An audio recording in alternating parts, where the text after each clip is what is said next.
Bonjour, nous arrivons au 9e thème qui porte le titre de Touré à Melay. Donc, lorsqu'on veut assurer des opérations d'ajustage au niveau de l'atelier, ce dernier est généralement équipé de tourées à Melay qui nous permettent justement d'utiliser les meules afin de pouvoir faire de l'abrasion et donc affûtage des outils ou rectifier ou meuler certaines parties d'une pièce pour éviter les bavures, pour éviter une couche d'oxydation, etc. Donc notre tourée à meuler comporte bien entendu une poulie à double gorge qui permet de recevoir deux courroies trapézoïdales.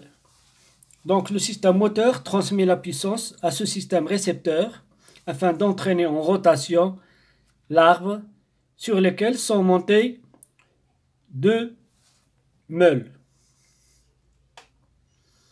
Donc nous avons utilisé deux boîtiers à gauche et à droite afin d'assurer le montage de deux roulements qui vont guider en rotation l'arbre sur lequel sont fixés au bout, aussi bien à droite que à gauche, les deux meules qui sont les outils de coupe que nous allons utiliser pour affûter. Voilà donc côté droit du touré à meuler. Il est composé d'un certain nombre de pièces. Chaque pièce, bien entendu, doit jouer un rôle précis. Donc nous constatons que on a une liaison par obstacle grâce à la clavette qui lie la poulie à l'arbre numéro 4. Par contre, on a une liaison par adhérence à l'aide d'un manchement conique entre la pièce 23 qui est le moyeu conique et l'arbre numéro 4. Donc l'arbre 4 et le moyeu sont liés par une liaison de type adhérence. De même, la meule, il est monté et serré, et donc il n'y a aucun obstacle qui entraîne la meule en rotation, donc juste la pression, grâce au serrage de l'écrou 19, qui permet justement d'entraîner la meule 16 en rotation.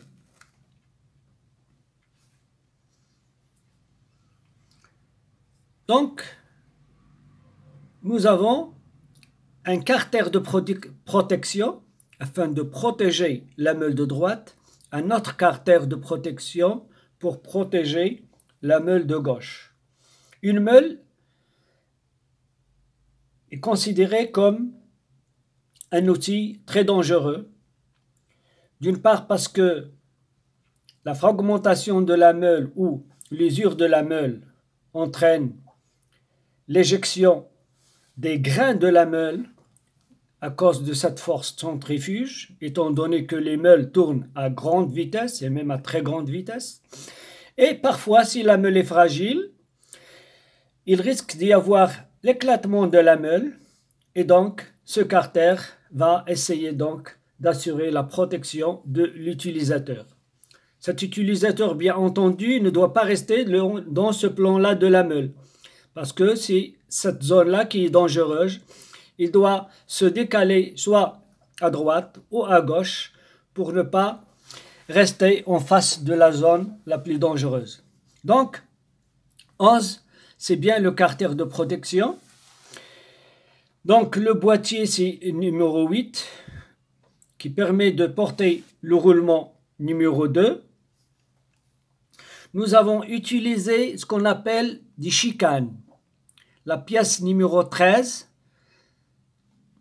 c'est une chicane qui fait office avec cette partie du couvercle dans lequel on peut loger un joint d'étanchéité, un joint à lèvres. Donc, l'intrusion des corps étrangers à travers ce circuit-là est presque impossible et donc c'est le rôle des chicanes, étant donné que le milieu et l'environnement est trop abrasif. Les grains de la meule qui se détachent, qui sont extrêmement abrasifs, avec l'usure des outils qu'on est en train d'affûter, les fragments métalliques, ceci peut endommager facilement les roulements et donc on va tout faire pour empêcher l'intrusion de ces deux corps au voisinage du système BI, bague extérieure intérieure de chaque roulement. Donc grâce au serrage du numéro 22, nous allons pouvoir assurer une parfaite adhérence, étant donné que nous avons la pièce bleue 23 et le bout d'arbre à droite numéro 4 qui vont avoir la même conicité. Et donc à l'aide d'un serrage, nous allons voir un phénomène de coincement des deux et donc transmission d'un couple qui n'est pas négligeable vers la meule. De l'autre côté, côté droit, nous avons presque une solution presque similaire à la précédente. Même roulement, même technique pour empêcher l'intrusion des abrasifs, donc une chicane. Nous avons le même montage de la seconde meule à l'aide de 8 qui est le moyeu conique, qui est serré sur l'arbre grâce à une vis numéro 7 qui est à tête hexagonale. En utilisant bien sûr pour le serrage de la meule l'écrou à encoche afin donc de réaliser un bon serrage et freiner toute rotation donc de l'écrou et garder ainsi le serrage suffisant qui assure une adhérence suffisante et donc la transmission d'un couple bien donné. Nous avons plaqué de part et d'autre la meule à l'aide de 8 et à l'aide de la pièce 2 qui vont pouvoir répartir l'effort de pression sur une bonne surface afin de ne pas endommager la meule. C'est fait d'ailleurs exprès. Il y a donc ce carter numéro 4 qui est donc un couvercle qui permet de cacher tous ces éléments-là, à savoir 2 rondelles et croix en coche, 8 rondelles et vis, car la meule tourne très vite et donc si quelqu'un touche à ce niveau-là, il y a un risque donc d'entraînement et il y a un risque d'accident. Pour ça, donc, on doit protéger tout cet ensemble-là à l'aide d'une petite plaque arrondie, donc qui s'appelle couvercle, qui est donc d'ailleurs lisse et qui ne peut pas endommager ni vêtements ni doigts de l'utilisateur en cas de toucher. Nous avons cette pièce numéro 14 qui est la cale de réglage afin de pouvoir ajuster le positionnement de boîtier 15 à roulement avec le couvercle numéro 13. Mais cette cale de réglage, à mon avis, n'a aucune influence sur le fonctionnement du système.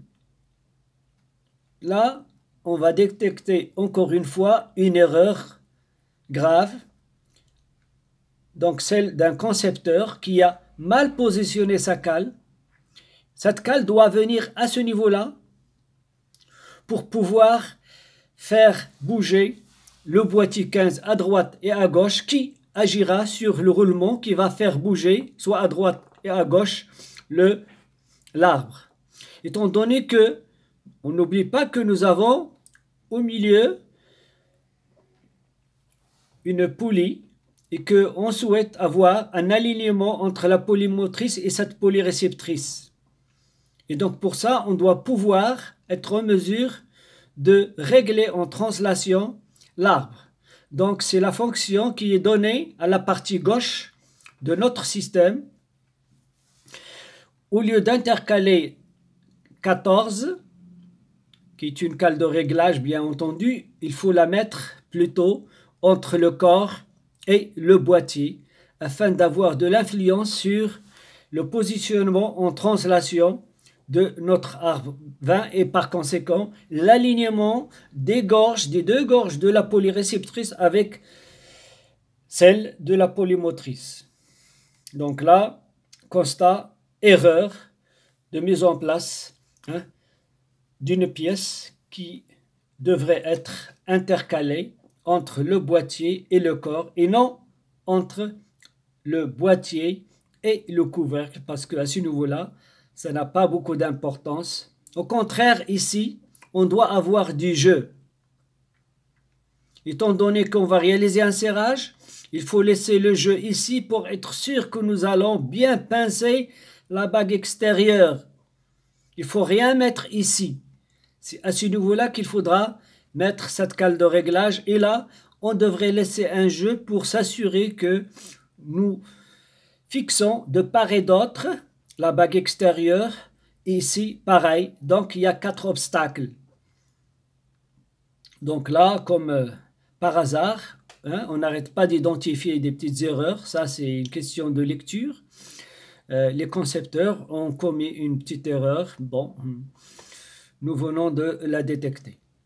Donc, le serrage, aussi bien du roulement que celui des outils de coupe, à savoir les meules, est réalisé grâce à l'utilisation des écrous à encoche, qui sont des éléments très fiables, car on peut réaliser un serrage à volonté et on peut condamner la rotation de l'écrou et donc garder le serrage bien précis pendant tout le fonctionnement du système.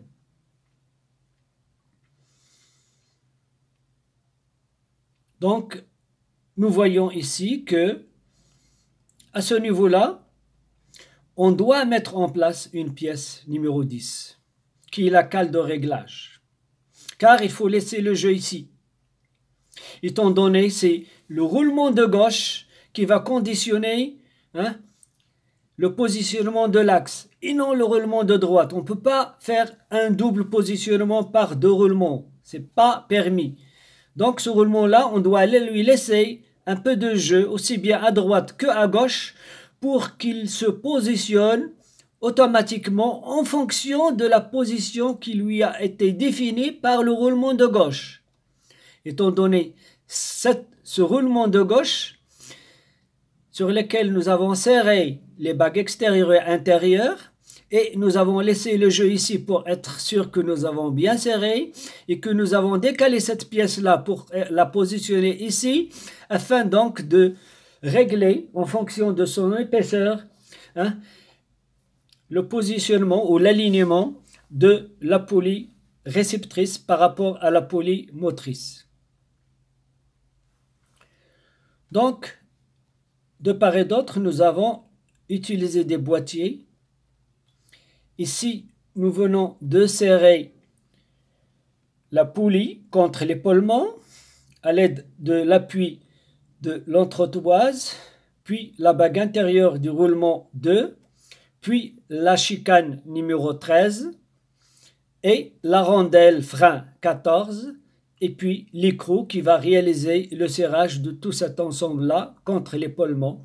Et donc, on a bien arrêté la bague intérieure de part et d'autre, mais la bague extérieure doit rester un peu libre pour ne pas y avoir de contradiction avec la partie de gauche qui fixe le positionnement et de ne pas faire une double fixation. Donc, merci pour votre attention.